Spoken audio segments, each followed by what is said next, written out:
মা, যার ভালোবাসার কোনো সীমা নেই, হোক সে প্রাণী কিংবা মানুষ। সন্তানের জন্য মা সবসময়ই মা। আর তাই সদ্যজাত বাঘ শাবকদের মায়ের দায়িত্ব নিয়েছে একটি কুকুর। সদ্যজাত 4টি বাঘ শাবককে নিয়ে বিপাকে পড়ে চিড়িয়াখানার কর্মীরা। দুধ না পেলে বাঁচানো যাবে না তাদের, কিন্তু মা পরিত্যক্ত এই শাবকগুলোকে বাঁচাতেই হবে। 4টি বাঘ শাবক এক কুকুরের দুগ্ধ পান করছে, আর মা কুকুর চুপচাপ শুয়ে রয়েছে। দুটি ভিন্ন প্রজাতির প্রাণীর এমন বাঁধন তৈরি করেছে মাতৃত্ব। চিড়িয়াখানার কর্মীরা অবশ্য বাঘ শাবকগুলোকে দুধ দেওয়ার চেষ্টা করেছিল, তাতে খুব একটা কাজ হয়নি।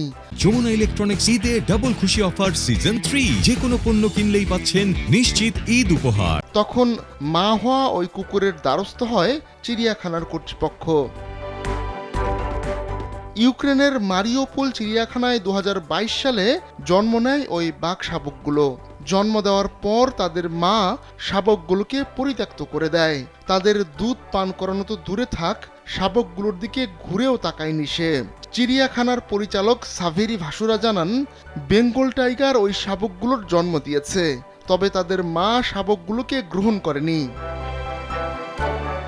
তিনি জানান, জন্মের পর শাবকগুলোকে পর্যবেক্ষণ করেছে চিড়িয়াখানার কর্মীরা।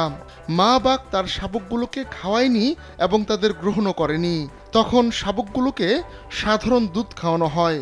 প্রথম দিন তাদের এভাবে দুধ খাওয়ানো হয়, কিন্তু মায়ের দুধ ছাড়া শাবকগুলোর বেঁচে থাকা কঠিন ছিল। ভাসুরার ধারণা, পোস্ট ওয়ার সিন্ড্রোমের কারণে মা বাঘ এমন আচরণ করেছে।